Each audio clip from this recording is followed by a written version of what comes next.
tem um deste? Sou louca pelo meu. Na verdade, adoro todas as minhas coisas. Já se perguntou de onde vêm todas as coisas que compramos e para onde vão quando nos desfazemos delas? Não conseguia deixar de pensar nisso, por isso quis saber mais sobre o assunto. E os livros diziam que as coisas se deslocam ao longo de um sistema. Da extração para a produção, para a distribuição, para o consumo e para o tratamento de lixo. Isso tudo se chama a economia de materiais. Bem, estudei um pouco mais. Eu passei 10 anos viajando pelo mundo atrás de pistas de onde vêm as nossas coisas e para onde vão. E sabe o que eu descobri? Esta não é toda a história. Falta muita coisa nessa explicação. Em primeiro lugar, neste sistema parece que está tudo bem, sem problemas. Mas, na verdade, é um sistema em crise, porque trata-se de um sistema linear, e nós vivemos num planeta finito, e não se pode gerir um sistema linear num planeta finito, indefinidamente. Em todas as suas etapas, este sistema interage com o mundo real. A vida real não acontece numa página em branco.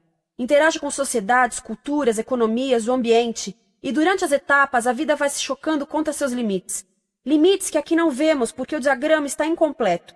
Então voltemos atrás para preencher alguns espaços e ver o que falta. Uma das coisas mais importantes em falta são as pessoas. Sim, pessoas. As pessoas vivem e trabalham em todas as etapas desse sistema, onde algumas são um pouco mais importantes que outras, algumas têm maior poder de decisão. Quem são elas? Comecemos pelo governo. Meus amigos dizem que eu devia usar um tanque para simbolizar o governo, e isso é uma realidade em muitos países, e cada vez mais também no nosso. Afinal, mais de 50% dos nossos impostos vão para os militares. Mas vou usar uma pessoa para simbolizar o governo, porque acredito nos valores e na visão de que o governo deve ser das pessoas, pelas pessoas, para as pessoas. A função do governo é olhar por nós, cuidar de nós. Esse é o seu trabalho. Depois vem as corporações. O que leva as corporações a parecerem maiores que o governo é porque elas são maiores que o governo. Atualmente, entre as 100 maiores economias da Terra, 51 são corporações.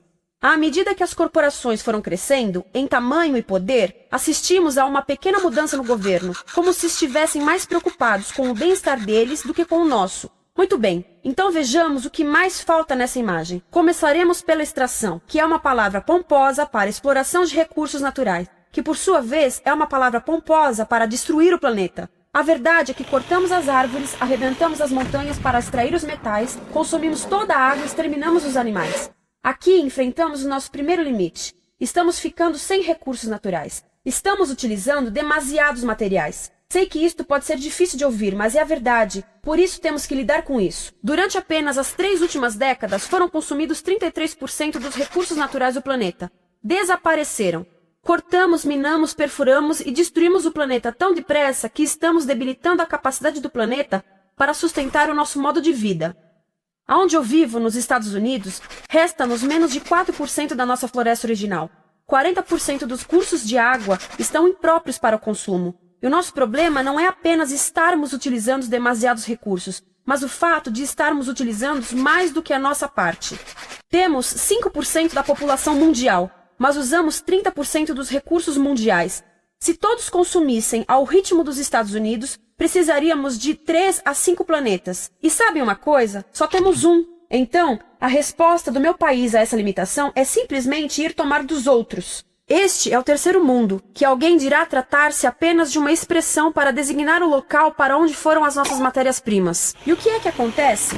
A mesma coisa, destruição do local. 75% das zonas de pesca do planeta estão sendo exploradas ao máximo ou além da sua capacidade. Desapareceram 80% das florestas originais do planeta. Só na Amazônia perdemos 2.000 árvores por minuto. O equivalente a um campo de futebol por minuto. Então, e as pessoas que vivem aqui? Bem, de acordo com esses sujeitos, eles não são donos desses recursos, mesmo que vivam lá há gerações. Não são donos dos meios de produção, nem compram muitas coisas. Nesse sistema, quem não possui nem compra muitas coisas não tem valor.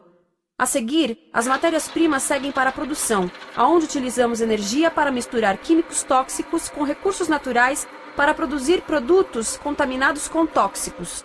Há atualmente no comércio mais de 100.000 químicos sintéticos.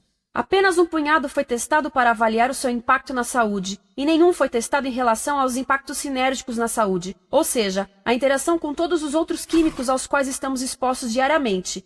Por isso, desconhecemos o impacto total deles na saúde e no ambiente. Mas sabemos uma coisa: os tóxicos entram e saem. Enquanto continuarmos a introduzi-los nos nossos sistemas de produção industrial, continuaremos a inserir esses tóxicos nos produtos que levamos para nossas casas, trabalho e escolas, e claro, para nossos corpos. Como os BFRs, ou retardantes de incêndio à base de brometo, que tornam as coisas mais resistentes ao fogo, mas são super tóxicos.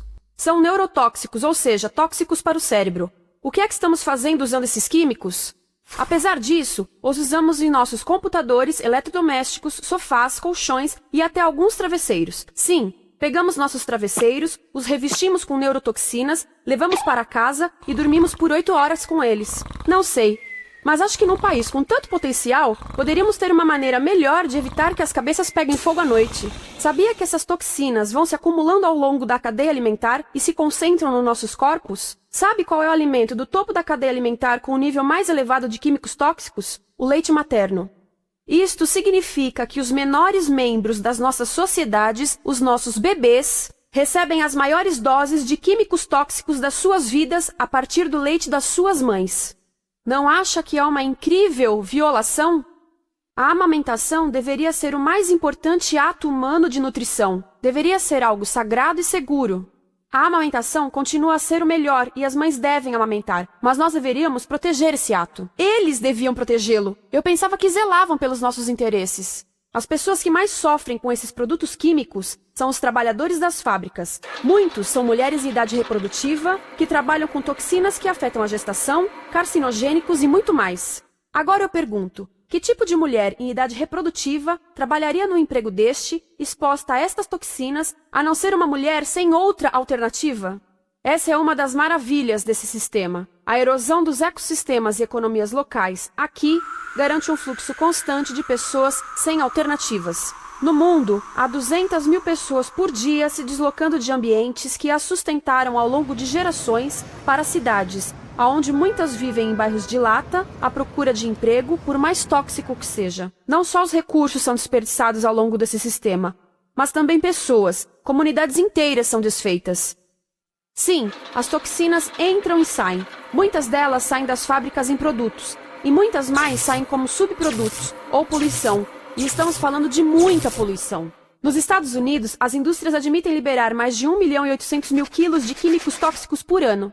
Deve ser muito mais, porque isso é o que eles admitem. Trata-se de outro limite, porque quem quer ver e respirar 1.800.000 quilos de químicos tóxicos por ano? Então o que eles fazem? Mudam as fábricas poluidoras para o estrangeiro, para poluir outros países. Mas, surpresa, grande parte dessa poluição volta para nós trazida pelo vento. E o que acontece depois de todos os recursos naturais serem transformados em produtos? Passam por aqui, para a distribuição, o que significa vender todo o lixo contaminado com toxinas o mais rápido possível. Aqui, o objetivo é manter os preços baixos, com as pessoas comprando os produtos em constante movimento. Como eles mantêm os preços baixos? Pagam salários baixos aos trabalhadores das lojas e restringem o acesso aos seguros de saúde sempre que podem. Tudo se resume em exteriorizar os custos. O verdadeiro custo da produção não se reflete no preço. Em outras palavras, não pagamos aquilo que compramos. Outro dia estive pensando nisto. Ia a caminho do trabalho e queria ouvir as notícias. Por isso entrei numa loja para comprar um rádio. Encontrei um pequeno rádio verde engraçado que custava $4,99. Na fila do caixa pensei, como $4,99 podem refletir o custo da produção e transporte desse rádio até ele chegar nas minhas mãos? O metal deve ter sido extraído na África do Sul. O petróleo provavelmente do Iraque. O plástico produzido na China e talvez montado por uma criança de 15 anos numa fábrica do México. $4,99 não paga nem o aluguel do espaço ocupado na prateleira, nem parte do salário do empregado que me atendeu, ou as viagens de navio e caminhão que o rádio fez. Foi assim que eu percebi.